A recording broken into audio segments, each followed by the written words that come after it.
a $10 plow that almost destroyed every farm that used it, 160 acres of Iowa prairie, and a decision that most farmers in Clinton County made without thinking twice. That decision had already begun to decide who would survive and who wouldn't. Most farmers never saw it coming. The ones who did were not the ones who moved fastest. Not overnight, not loudly. Just one quiet shift that most people didn't notice at first. At first, it didn't seem like a big deal. Just a new tool on a few farms, a slightly faster furrow. But that assumption didn't last long. Because what looked like a small advantage was actually a dividing line, and by the time most men understood which side they were standing on, it was already too late to cross. There was one farmer on that road, a man named Jacob Harmon, who didn't move when everyone else did. Not because he couldn't, because he was looking at something nobody else had thought to look for. And what he found, in the soil below the surface, changed everything. A small advantage, a little more information, a slightly different understanding of what the ground was telling him. But over time, that small difference didn't stay small. It started to grow, quietly, relentlessly, until one day, it wasn't a difference anymore. It was a divide. This is the story of that shift. The moment a single decision about a $10 plow on 160 acres of Iowa prairie quietly changed everything, and almost no one noticed it happening. It is the autumn of 1837. Jacob Harmon is 28 years old. He has come from Ohio, 12 weeks on the road, with his wife, his younger brother, a team of oxen, and $40 in silver coins sewn into his coat. He has crossed the Mississippi River. What it is right now is a sea of grass that goes on until it becomes sky. Jacob files his claim in Clinton County near Comanche. He looks at his 160 acres and sees what every settler sees. Black soil, deep, rich, ready. But there is one problem. What he cannot see, standing on top of it, is what is underneath. The prairie grass of eastern Iowa had been growing and dying for 10,000 years. Its roots went down 12, sometimes 15 inches. Not just roots, a mat, woven so tight you could cut a block of it and carry it like a brick.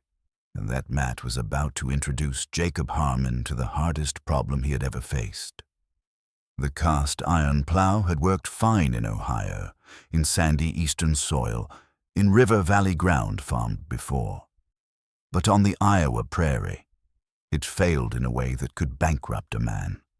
The black Iowa soil did not slide off the cast iron blade. It clung to it, packed onto it, built up until the blade was coated in a solid mass of mud and roots, and the oxen were pulling against something closer to a brick than a plowshare. Every few feet, stopped. Pick up the stick, scrape the blade clean. 2, sometimes 3 minutes of cleaning for every 10 feet of progress. Then forward again, until the soil found him. Again. And then there was the second problem, the one nobody talked about because everyone was trying to forget it had happened to them too. Cast iron is brittle. Every time a plow blade hit embedded rock with the full force of 2 oxen behind it, the cast iron did not bend. It shattered. When a cast iron plow broke, the entire plow was finished. Could not be welded back. Could not be field repaired. You lost 3 days driving to a blacksmith while your neighbors kept planting. For some farmers, 3 days was the difference between a crop and a catastrophe. For some, it meant selling land just to survive. Breaking virgin Iowa prairie sod required 3 workers at one plow. 1 man to drive the oxen, 1 man to steer, 1 man, a third full body of labor, doing nothing but following behind with a scraping stick. For those men, every broken blade, every lost day was the margin between feeding their children and not feeding them. And that is where everything was standing in the autumn of 1839, when word crossed the Mississippi River from a small town in Illinois. A blacksmith in Grand Detour, a man named John Deere, had made a plow blade from a broken steel saw blade. And what that steel plow did next, almost no one on that road was ready for. When he dragged it through the same sticky black prairie soil that had been defeating cast iron plows for 20 years, the soil slid off.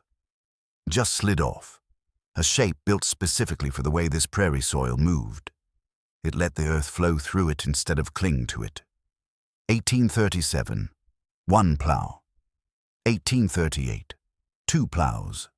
1839, 10 plows. And in 1839, a young Iowa farmer named Harmon heard what this plow could do, rode 60 miles to Grand Detour, Illinois, knocked on John Deere's door, and paid $24 for one of those 10 plows.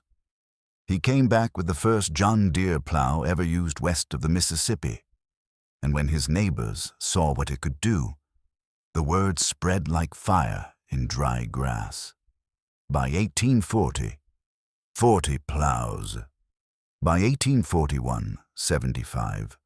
By 1843, 400.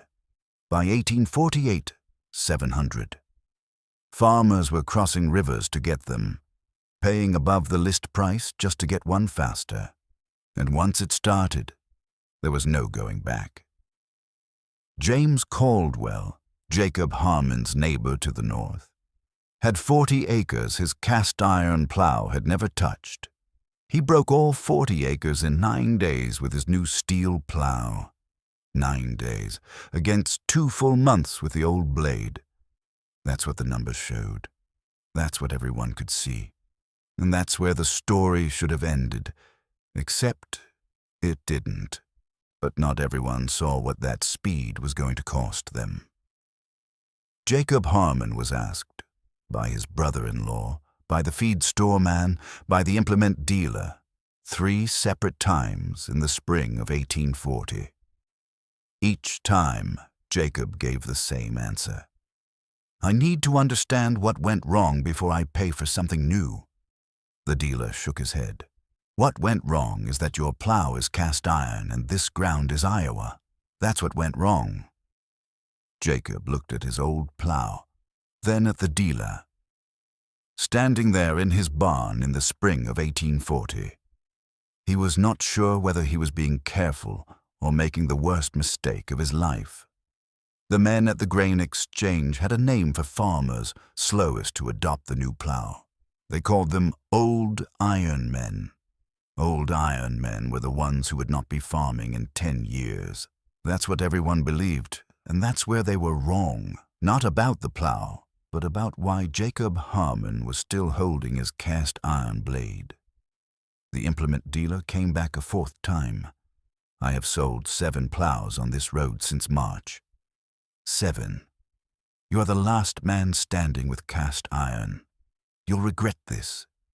Not next year, but you'll regret it. Jacob looked down the road at Caldwell's 40 acres. Clean furrows to the horizon, no stopping, no scraping. And he felt something he had not expected to feel. Not stubbornness, doubt, the real kind of doubt. The kind that sits in the chest at 2 in the morning and does not answer to reason. I hear you, he said, and he closed the barn door. By summer, fewer men stopped at his fence. The conversations had changed. Not hostile, just shorter. The way men get quieter around someone they have decided is making a mistake. That night, Jacob Harmon did not sleep well. Somewhere in the dark, he made the decision he had been avoiding for 2 years. He was going to look at what his failing plow was actually doing to the soil.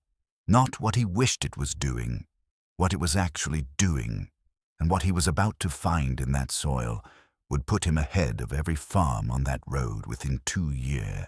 The next morning, Jacob Harmon dug, not to plant, not to plow, just to look. He went to the ground he had broken in 1837 and 1838. The first acres he had fought with his cast-iron blade, stopping every few feet 3 workers for 1 plow. And he dug down past the surface, past where the corn roots were, down to where the old prairie root mat had been crushed and turned under.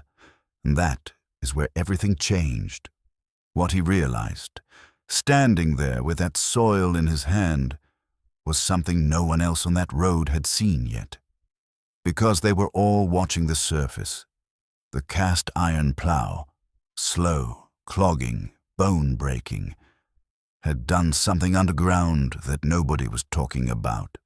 When the heavy blade ground through the root mat, it did not cut the roots cleanly. It crushed them, it broke them, pulverized them, packed them deep into the turned soil, 12, 15 inches down, where they could not see sunlight, where they would rot. Over 2 or 3 seasons, buried prairie roots in Iowa's black soil do not disappear. They become the richest soil amendment a 19th century farmer had no name for and no way to buy. They become exactly what corn needs. Jacob Harmon did not know the word nitrogen. He did not have a name for what he was seeing, but he knew what he was seeing. And he knew, the way men who watch the same ground for 3 years come to know things, that this was not nothing. But here is the part that nobody at the grain exchange had noticed. Not yet, but the steel plow had done something different. The steel blade was smooth, polished. It let the soil slide off, which is exactly why everyone wanted it. But it also let the cut root sections stay near the surface.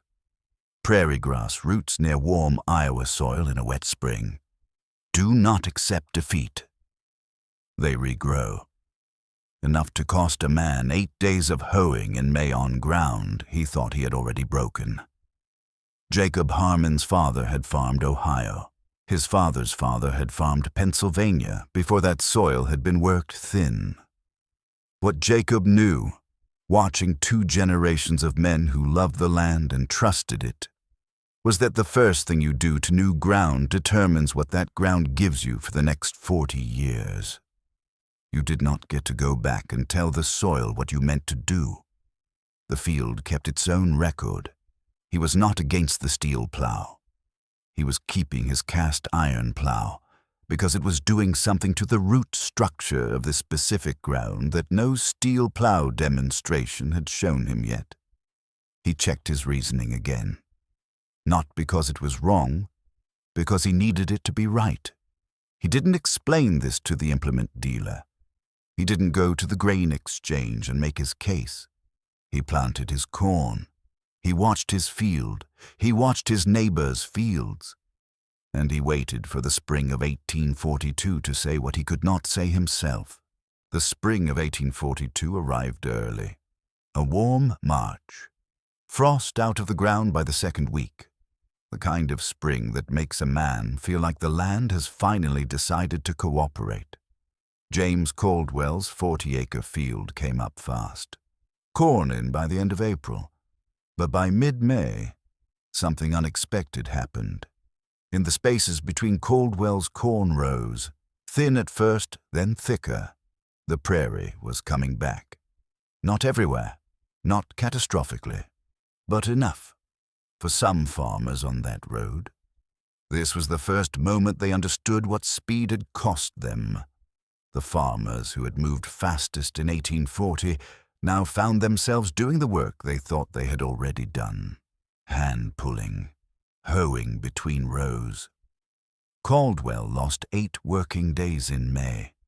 A farmer named Morrison on the North Road lost nearly 2 weeks. And every day spent fighting the old prairie back was a day not spent breaking new ground.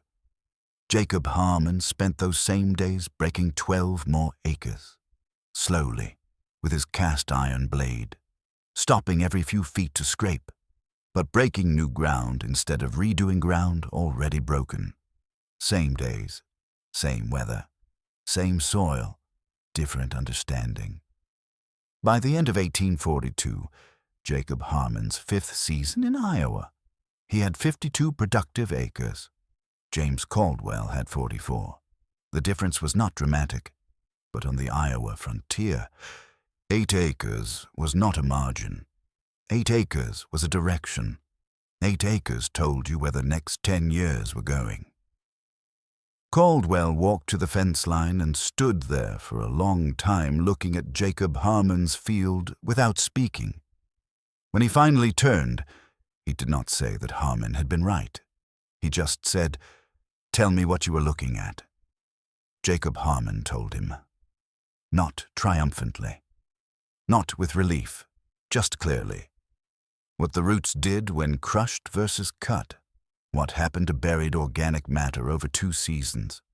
What his father's Ohio ground had looked like when the 2nd generation farmed it wrong.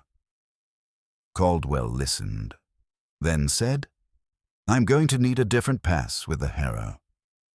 "Yes," Jacob Harmon said, "you are." In the spring of 1843, Jacob Harmon ordered a steel plow, not because his neighbors had worn him down, not because the dealer had finally said the right thing, but because by 1843, he had finished what the cast iron needed to do. The roots were gone, rotted deep. The nitrogen was in the soil. He bought it with understanding. That was the only way Jacob Harmon had ever bought anything. By 1848, John Deere was making 700 plows a year. The steel plow changed American farming forever. The Smithsonian ranks it among the tools that built this country. It was a tool that worked differently on different soil at different stages of breaking. And the farmers who understood that didn't just survive the transition. They built something the fast movers spent a decade trying to catch up to. And the farmers who missed that moment didn't just fall behind. They disappeared. The prairie took back what they had not learned to hold. After that, American farming was never the same. The cast iron plow blade caked with black Iowa soil.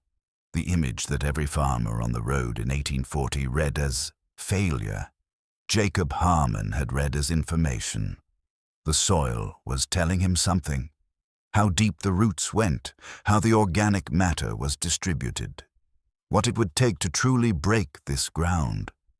Not just cut it, but end its prairie nature permanently.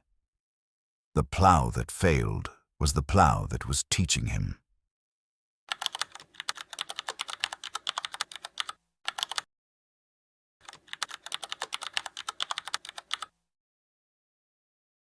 This story draws from documented Iowa and Illinois agricultural history. John Deere's production numbers are real. Heman Schaff's 60-mile ride and $24 purchase, documented. The prairie root mat, the 3-worker plow system, the cast iron fracture problem, all documented in Iowa pioneer records. Jacob Harmon and his neighbors are fictional characters inside this real historical record. The soil is real, the roots are real, the knowledge is real. Most people won't wait long enough to understand something. They see the result. They miss the reason. If you do wait, if you are the kind of person who reads past the headline, who looks at what the failing thing is doing before you decide what to replace it with, you already know why you're here. This channel was not built for everyone. It was built for the few who think the way Jacob Harmon farmed. We tell the stories of the people who built American farming one quiet decision at a time. Women who farmed without their names on the deed. Black families who built 15 million acres against every law written to stop them. And men like Jacob Harmon, who read what the failing tool was trying to tell him. Subscribe. New story every morning. Have you ever watched something fail and instead of replacing it, stopped to understand what it was telling you? Leave that in the comments. I read every one. This is American soil.